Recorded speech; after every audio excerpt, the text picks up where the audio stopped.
sweet and how good it must have tasted. And yet they complained because that's all they had. When they wanted water, the Lord provided water. But yet they murmured before they got it. When they wanted meat, the Lord provided meat, but they complained because of everything else. And they had to wander in the desert for 40 years because of their own fault, and they complained.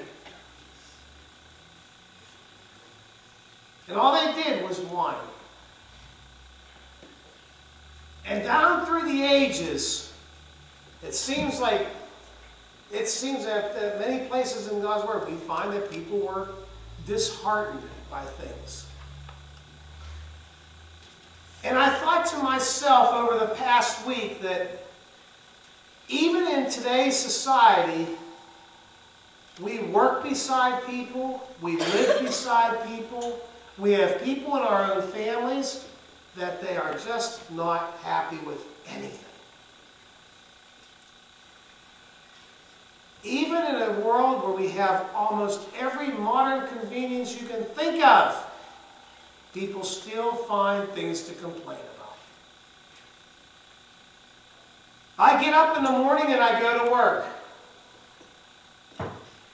There are those sitting here who do the same. You get up in the morning, you go to work. Even if you are a homemaker and you stay at home and you clean the house and do the laundry, it is a job I do not want.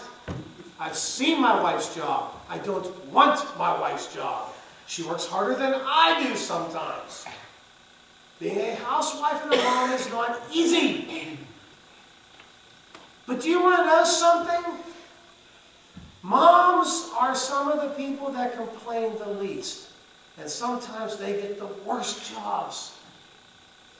Think of the child who comes home from school with the stomach flu, walks through the back door, and yerps in the hallway. Moms, most of the time, don't complain. They just do what they got to do, clean up the child, clean up the mess, get some ginger ale for the child, lay the child on the couch with the remote, and take care of the child. At one point, I can remember one night where Barbie had had surgery or something, and our son decided to throw up in the middle of the night. I complained and I whined a lot because I was the one that had to take care of the mess. I would, at that point, don't think I ever whined and complained about my wife's job, and I don't think that I will ever complain that I have to be the one that leaves the house to go to work, because my job at times is very much easier than hers. But moms seem not to whine and complain when it comes to that job.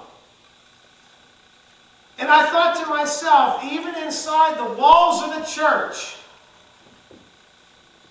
through the years, we hear more whining and complaining going on than ever before. And it ought not be. It ought not be.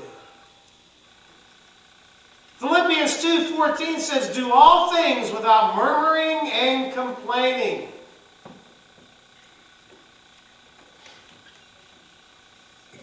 I get up in the morning like most people do and go to work.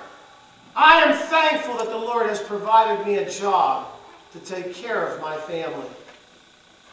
For I have done jobs in the past that are miserable jobs to do. And for many years I prayed, Lord, give me a job that pays enough money with benefits to take care of my family.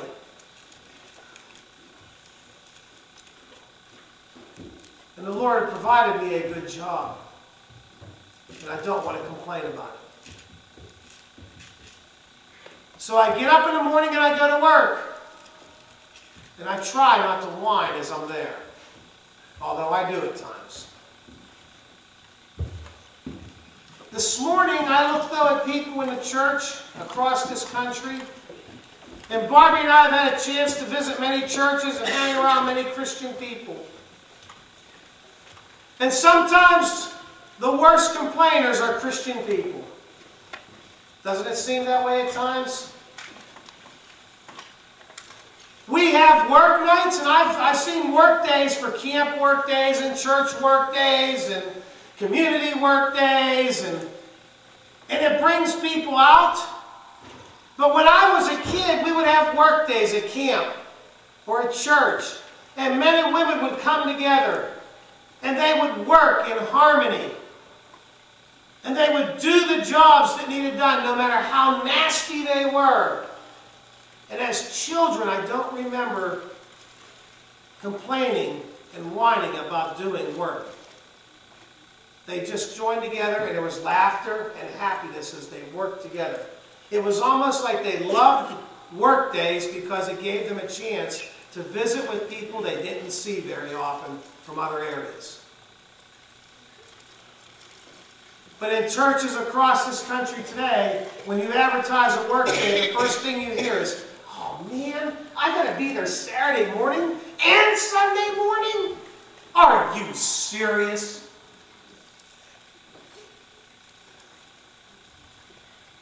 And it's sad. It should be a joy to serve the Lord.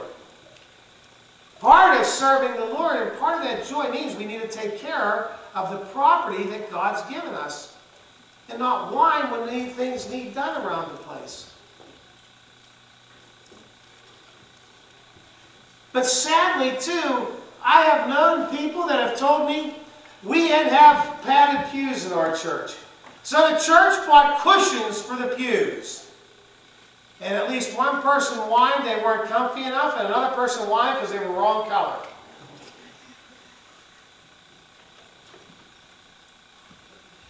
Ain't that something? Your butt does not care what color that cushion is. Your butt cares that it's comfortable. I have had people, Christian people, complain that they had no vehicle. All of a sudden a vehicle was provided for them, and they complained because it was wrong color and it wasn't new enough.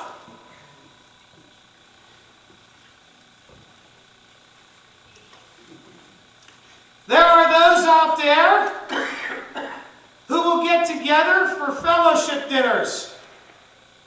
I like fellowship dinners. Ladies like fellowship dinner. Why, ladies? Because it's a Sunday, you don't have all that stuff to prepare at home, right? You get a chance to join together and sit and enjoy your meal. And I've heard people complain at fellowship dinners through my lifetime that the food was not what they expected. Or there wasn't enough of the good stuff. Or there was no certain kind of pie. Or, isn't it amazing?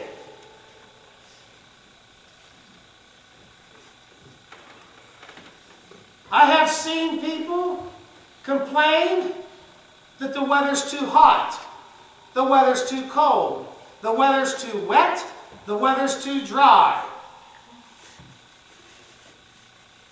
I've heard people complain that there were stick-ups put in the bathroom, but they weren't the right scent. And I'm not mentioning anybody here, I'm just saying these are things I've heard over my lifetime. But what never ceases to amaze me is how people whine and complain about one another.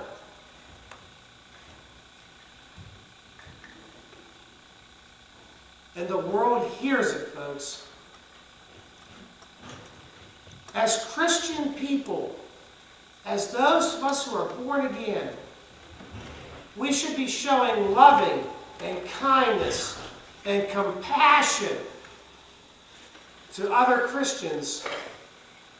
And yet, many times in our society, all the unsaved hear is those who are complaining, Christian people complaining about other Christians.